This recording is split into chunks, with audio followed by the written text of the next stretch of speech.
তাহলে অনন্ত জলিলের নেত্রী দ্য লিডারের পর এবার কুরবানি ঈদের লড়াই থেকে সরে দাঁড়ালো জাজ মাল্টিমিডিয়ার cinema MR9 do or die. আর এখানে কি রয়েছে সুপারস্টার শাকিব খানের কোনো দৌরাত্ম্য নাকি অন্য কিছু? চলুন সেটাই জেনে নেওয়া যাক। পবিত্র ঈদ উল ফিতরের পর থেকে কুরবানি ঈদে মুক্তির জন্য অনেক আগে থেকেই দৌড়ঝাঁপ শুরু করে দিয়েছিল 10টি সিনেমা। সুড়াঙ্গ, অন্তর্জাল, লাল শাড়ি, প্রহেলিকা, ক্যাসিনো, কাগজের বউ, রিভেঞ্জ, নেত্রী দ্য লিডার, MR9 এবং সুপারস্টার শাকিব খানের প্রিয়তমা সিনেমাটি। এর মাঝে অনন্ত জলিলের নেত্রী দ্য লিডার অনেক আগেই এই দৌড় থেকে সরে দাঁড়িয়েছে। আর আজ সরে দাঁড়ালো জাজ মাল্টিমিডিয়ার এ যাবৎকালের one of the highest biggest budget oriented movie MR9 do or die. আর এটা নিয়ে যতটা না হচ্ছে আলোচনা, তার থেকে বেশি হচ্ছে সমালোচনা। বলিউড বোদ্ধাদের মতে 84 কোটি টাকা বাজেটের এই সিনেমা যদি পবিত্র ঈদুল আজহায় মুক্তি পেত, তাহলে হয়তোবা এই মুভিকে লসের মুখ দেখতে হতো, যেখানে তারা সবচেয়ে বড় ও অন্যতম প্রধান কারণ হিসেবে দাঁড় করিয়েছেন সুপারস্টার শাকিব খান ও ইদিকা পলের প্রিয়তমা সিনেমাকে।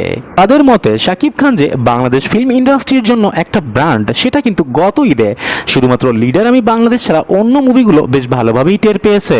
আর প্রিয়তমা তো অলরেডি নিজেকে একটা ব্র্যান্ড হিসেবে দাঁড় করিয়ে ফেলেছে। প্রিয়তমার ফার্স্ট লুক পোস্টার প্রকাশের পর থেকে একদিকে যেমন শাকিবিয়ান বা শাকিব খানের ভক্ত ও দর্শকদের মাঝে হইচই শুরু হয়ে গিয়েছিল, ঠিক তেমনি এই মুভি নিয়ে কাড়াকাড়ি লেগে গিয়েছে সিনেমা হল মালিকদের মাঝেও। আর নেট দুনিয়ায় ঢু মারলে এই মুভি নিয়ে টলিউডের সিনেপ্রেমীরা যে কতখানি এক্সাইটেড, সেটা কিন্তু আর বুঝতে বাকি থাকে না যে পবিত্র কুরবানি ঈদে প্রিয়তমা কিন্তু রাজত্ব করতে চলেছে। তার উপর আবার এই মুভি কিন্তু ডিরেক্টর হিমেল আশরাফ এবং সুপারস্টার শাকিব খানের ড্রিম প্রজেক্টও বটে। সো সেখানে আপনি যত বিগ অ্যারেঞ্জমেন্ট বা বিগ বাজেটের মুভি নিয়েই হাজির হন না কেন, অন্তত পক্ষে ঈদ উৎসবে সুপারস্টার শাকিব খানের কাছে আপনার পরাজিত হবার সম্ভাবনাটাই বেশি থাকে। কেননা বাংলাদেশে ঈদ মানে সুপারস্টার শাকিব খান, ঈদের উৎসব মানে সুপারস্টার শাকিব খানের সিনেমা, আর ঈদের আনন্দ মানে শাকিবিয়ানদের হইচই। যদিও MR9 মুক্তির দৌড় থেকে কেন পিছিয়ে গেল, এই প্রসঙ্গে ডিরেক্টর আসিফ আকবর বলেন, আমাদের এখনো বেশ কিছু কারিগরি কাজ বাকি রয়েছে। দ্যাটস ওয়াই কুরবানি ঈদের মুক্তি থেকে আমরা সরে এসেছি। এখন কোনটা সত্য আর কোনটা মিথ্যা, নাকি সুপারস্টার শাকিব খানের প্রিয়তমার ভয়ে এই পিছিয়ে আসা?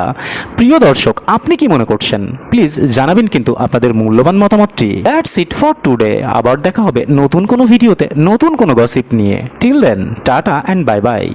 আর হ্যাঁ, প্লিজ সাবস্ক্রাইব করতে ভুলবেন না কিন্তু।